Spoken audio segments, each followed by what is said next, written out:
যেকোনো ফৌজদারি মামলার আসামিকে যদি আদালত পলাতক কিংবা ফেরারি ঘোষণা করে তাহলেও সে নির্বাচনে অংশ নিতে পারত বিদ্যমান আইনে, কিন্তু সংশোধিত আইনে সেই সুযোগ রাখছে না নির্বাচন কমিশন। নির্বাচনের প্রধান আইন গণপ্রতিনিধিত্ব আদেশে আমূল পরিবর্তনের উদ্যোগ নিয়েছে ইসি। খসড়া সংশোধনী প্রস্তাবনায় বলা হয়েছে, কোনো ফেরারি আসামি অংশ নিতে পারবে না নির্বাচনে, প্রতীক থাকবে না, কার্যক্রম নিষিদ্ধ হওয়া দলেরও। এটা যে কোনো ফৌজদারি অপরাধে ফেরারি আসামি। সাধারণভাবে দেখা যায় যে এগুলোতে বড় কোনো ছাড়া সত্যিকার অর্থেই কেউ ছাড়া কিন্তু ফেরারি হবে না, আর এটা আদালত কর্তৃক ঘোষিত হতে হবে ফেরারিটা।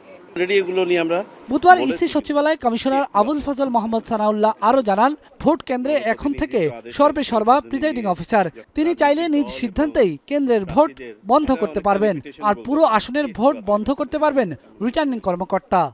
আমরা প্রিজাইডিং অফিসারকে দুটো জায়গায় আনসারেবল করেছি। আপনি বলতে পারেন যে সক্ষমতা দেওয়ার সাথে সাথে কিন্তু আনসারেবল করা হয়েছে।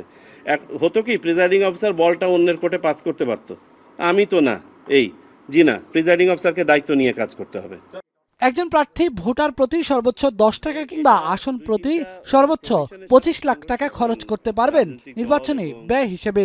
এমন পরিবর্তনও আনা হয়েছে আরপিওতে। থাকছে না অনলাইনে মনোনয়নপত্র দাখিলের সুযোগ।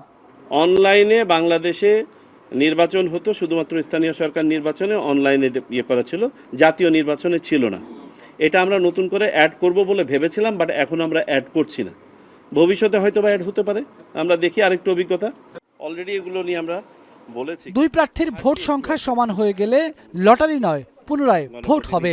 আইনে সংসদ সদস্য প্রার্থীদের জামানত 20,000 টাকা থেকে বাড়িয়ে 50,000 টাকা পর্যন্ত করা হয়েছে।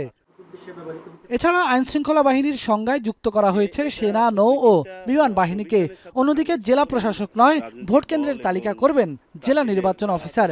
কেউ নির্বাচিত হয়ে যাওয়ার পরেও হলফনামার তথ্য মিথ্যা প্রমাণিত হলে তার সংসদ সদস্যপদ বাতিল হবে, এমন সংশোধনী প্রস্তাবও রাখা হয়েছে আরপিওতে। বেলায়েত হোসাইন, এখন, ঢাকা।